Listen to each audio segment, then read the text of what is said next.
I want to welcome you to the Archewell Foundation's Parent Summit, Mental Wellness in a Digital Age. The U.S. Surgeon General has called youth mental health the defining public health issue of our time. Social media plays a profound role. Anybody that's a parent, you know you love your child, and if love could have saved them, all of our children would still be here. When I think about Mason, as I do quite often, you think about this tough All-American football player, but there was this whole other side, this gentle, soft, loving, positive energy about him. Just a beautiful kid. And like all of our kids, all beautiful, right? The content started getting darker and darker and darker, and the more he engaged with those, the darker they got.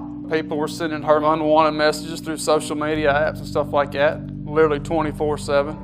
Pitting the best designers in the world against our kids and parents, that is the definition of an unfair fight.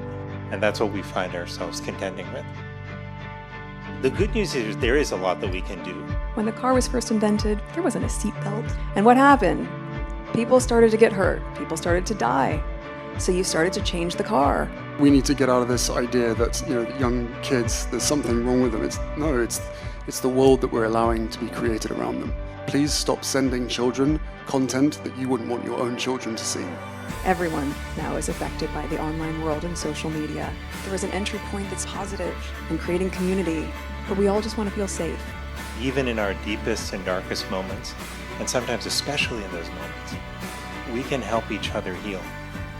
Through this experience in this community that Archewell Foundation's created, being a chicken farmer or a vegan runner, whatever, we can be the best of friends and support each other. We'll spend Thanksgiving with the Desarios.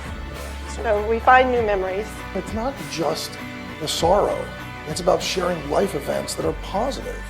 And you need people to do that with. We've definitely cried together, we've laughed, and we've shared some beautiful memories. Together, we can turn pain into purpose.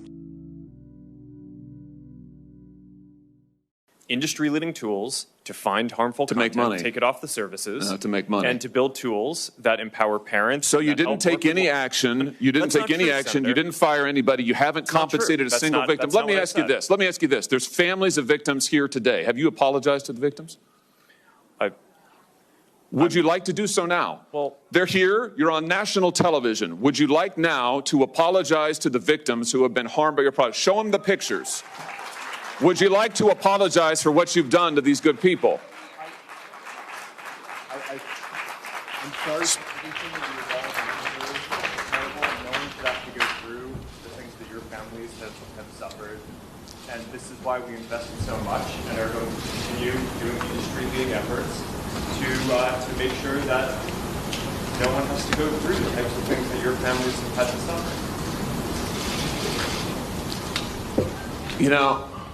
Why, Mr. Zuckerberg, why should your company not be sued for this? Why is it that you can claim, you hide behind a liability shield, you can't be held accountable? Shouldn't you be held accountable personally? Will you take personal responsibility?